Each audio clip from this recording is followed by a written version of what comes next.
चलिए आज कुछ ऐसा बनाने की कोशिश करते हैं। और नमस्कार दोस्तों, मैं हूं आपका दोस्त अंकित और मैं अपने चैनल पे आप सभी का एक बार फिर से स्वागत करता हूं। दोस्तों आज हम लोग एक और आर्टिस्टिक अप्रोच के बारे में बात करेंगे जिसमें लाइट एंड शेड्स के थ्रू हम पोर्ट्रेट को फिनिश करेंगे। आप लोगों की बहुत सारी रिक्वेस्ट आ रही थी कि उसी जो हमने पहले एक आर्टिस्टिक पोर्ट्रेट को ड्रॉ करने की कोशिश किया था लाइट एंड शेड्स को यूज़ करके और डार्कनेस को यूज़ करके, तो उसमें आप लोगों ने बोला था कि और भी ट्यूटोरियल बनाइए। तो आज मैंने इनको एज अ रेफरेंस लिया है और इनको ड्रॉ करके देखते हैं कि कैसे ये ड्रॉ होते हैं। तो मैं अभी वही कर रहा हूँ, मैं वुडलेस पेंसिल को यूज़ कर रहा हूँ। ग्रेफाइट पेंसिल है और चारकोल का नहीं होगा, इसमें ग्रेफाइट होगा पूरा का पूरा। तो अभी वुडलेस पेंसिल को यूज़ कर रहा हूँ। आप चाहें तो कोई भी पेंसिल जो आपके पास हो, वुड वाली पेंसिल, नॉर्मल पेंसिल, उससे भी कर सकते हैं। बस थोड़ी सी हायर ग्रेड की हो, जैसे कि 4B हो, 6B हो तो ज़्यादा अच्छा रहेगा। तो आपको चारकोल या ग्रेफाइट को फैलाने में ईजी रहता है। तो अभी यहाँ पे मैं हायर ग्रेड की पेंसिल को ही यूज़ कर रहा हूँ। कोशिश आप भी कीजिए। और यहाँ देखिए मैं बस एक अंदाज़ा ले रहा हूँ कि आइज़ तकरीबन यहाँ कहीं होंगी और बाकी जहाँ जहाँ डार्कनेस है, केवल अभी शुरू में केवल आपको डार्क वैल्यूज़ को फाइंड आउट करना है, फेस के अंदर भी और जो बैकग्राउंड में है उस पर भी। तो पहले मैं फेस के अंदर की डार्क वैल्यूज़ को ऑप्ट कर रहा हूँ।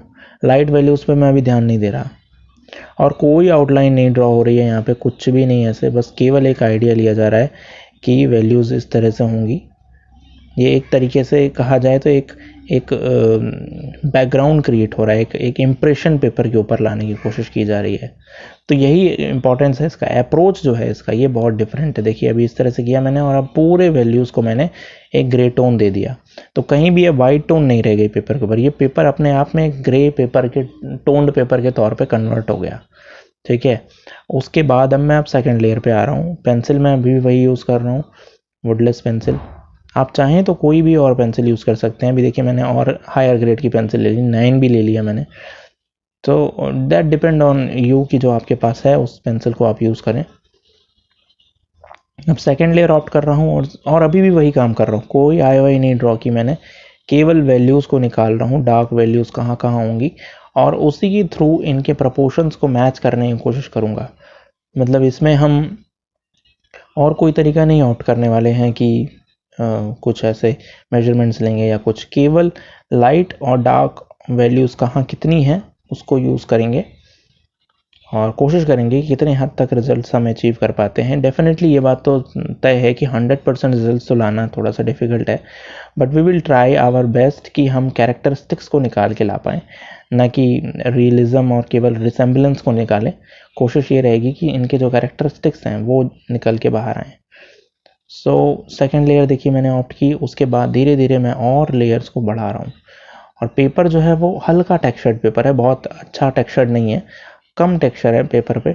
तो उसी हिसाब से हमें वैल्यूज़ को भी ज़्यादा और बढ़ाना पड़ेगा, क्योंकि ज़्यादा टेक्सचर होते तो कम लेयर पे ही काम हो जाता, बट टेक्सचर कम है, पेपर इतना अलाउ नहीं करेगा, तो आप ज़्यादा लेयर्स नहीं ऑप्ट कर सकते। तो ये थोड़ी सी लिमिटेशन होती है नॉर्मल पेपर में और टेक्सचर्ड पेपर में। टेक्सचर्ड में आप ज़्यादा लेयर अलाउ कर पाते हैं, तो आप जा सकते हैं। मतलब आपके पास ऑप्शन होता है, भले ही आपको कम लेयर पे वैल्यू मिल जाए, लेकिन आपके पास ऑप्शन ये रहता है कि आप और लेयर को चढ़ा सकते हैं और डार्कनेस बढ़ा सकते हैं। लेकिन जहाँ कम टेक्सचर होते हैं वहाँ पे आप कम लेयर पे चढ़ा काम कर सकते हैं। तो 3 लेयर पे यही काम हो पाएगा यहाँ पे। तो थोड़ा इमेज को पास से देखिए और देखने की कोशिश कीजिए कि कहाँ लाइटनेस है, कहाँ डार्कनेस है, और उसके अकॉर्डिंगली आप भी लाइट और डार्क वैल्यूज़ को ऑप्ट करने की कोशिश कीजिए। तो अभी जो मैंने वो किया है ये एक तरीके का ब्लॉकिंग वर्क हो गया कि हम ब्लॉकिंग कर दिया है हमने, कहाँ कहाँ वैल्यूज़ कितनी होंगी। और जिस अक्सर लोग ब्लॉकिंग्स वगैरह के बारे में पूछते हैं, तो ये देखिए बहुत ही अच्छा तरीका है यहाँ पे जो हम ब्लॉकिंग को समझ पाएँ। तो अब मैं यूज़ कर रहा हूँ मेकअप ब्रश को। आप कोई भी ब्रश यूज़ कर सकते हैं, वाटर कलर ब्रश भी यूज़ कर सकते हैं, और उसके थ्रू मैं वैल्यूज़ को स्प्रेड कर रहा हूँ और एक और टोन क्रिएट कर रहा हूँ पेपर के ऊपर, डार्क टोन क्रिएट कर रहा हूँ, ताकि जब मैं हाइलाइट्स के साथ आऊँ तो मुझे हर जगह पे एक ग्रे वैल्यू तो एटलीस्ट मिले ही मिले।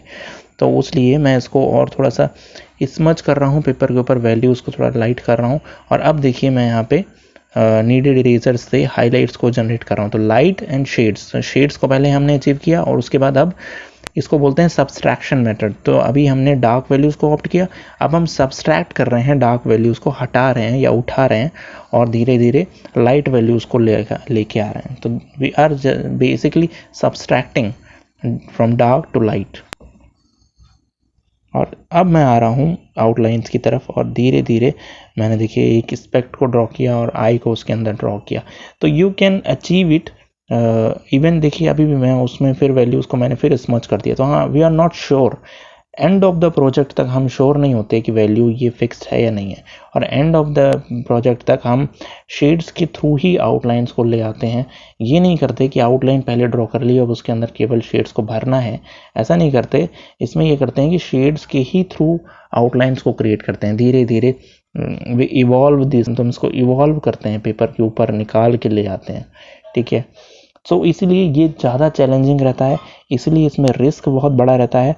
और जनरली आर्टिस्ट इस तरीके को इस्तेमाल तभी करते हैं जब उनको अपनी या तो स्किल्स दिखानी होती हैं या फिर उनको वाकई में कहीं पे जैसे एक कंपटीशन में गए हैं, पोर्ट्रेट की कोई कंपटीशन है।